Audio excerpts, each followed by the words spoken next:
The discussion is already underway here at the University of Chicago, so let's join it. As I looked at the film, I had a growing sense of anger. Anger that position failed to recognize that the system that was being attacked was necessary in our capitalistic free enterprise system that by its own failure produces poverty and therefore requires governmental intervention in the interest of those people caught in the traps of poverty. So as I sat and looked at the film and as I hear Dr. Friedman's statement, I was aroused to the point, as I said, of anger, because only half the story is told. We are really blaming again a victim, this time a system, the welfare system, for the failure of other systems to operate in the interest of people. Let's get other reactions now to that statement. Trying to do good with other people's money simply has not worked. The welfare system is rotting away the very fabric of society. Tom Sowell. My reaction was just the opposite. My anger was at what had been created in a city where I grew up under very different conditions, during the period of capitalistic failure, during the period when there wasn't this humanitarianism, and where it was possible for people to live better and to get out of that poverty.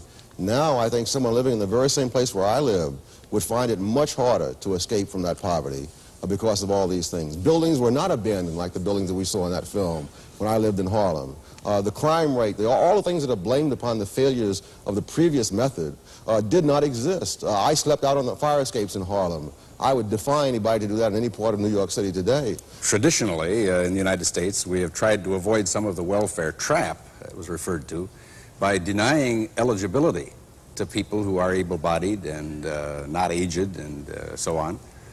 And we have therefore tried to close the welfare door to a good number of categories within the poor population. The second point that was emphasized, and I think needs to be put in some perspective, is that some, but not all, of what we might call welfare programs broadly have this very strong take-back of benefits as you earn some more money. And that, I guess, is what I would like to single out as the principal problem identified in the film, but it is not common to any and all welfare programs that one might think of. When the family fails, when the private sector fails to create jobs at a fast enough rate, you find that people are unemployed and drift into needing help in order to exist. And the welfare system was created in the 30s to do exactly that. When the private sector essentially failed, we have the development of a welfare system. It is not corrupting society, it is taking what society institutions have left behind.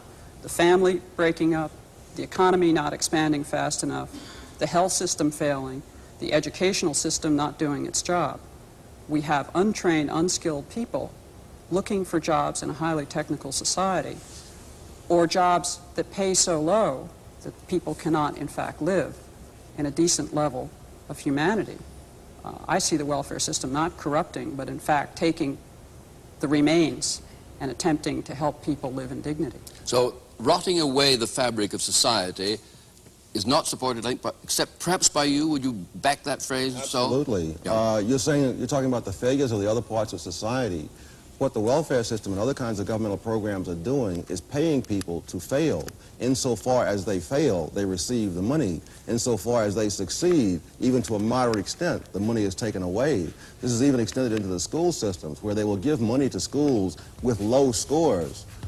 Insofar as the school improves its education, the money is taken away, so that you are subsidizing people to fail in their own private lives and become more dependent upon the handouts.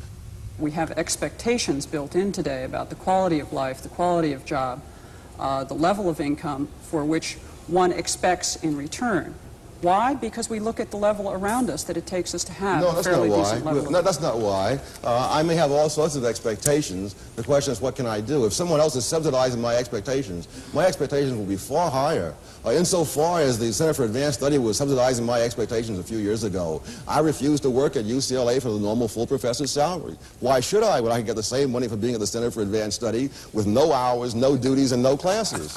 Let's look at another proposition in Milton's case. The insidious effect on those who receive welfare. They lose their human independence and dignity, are treated like children, and so on.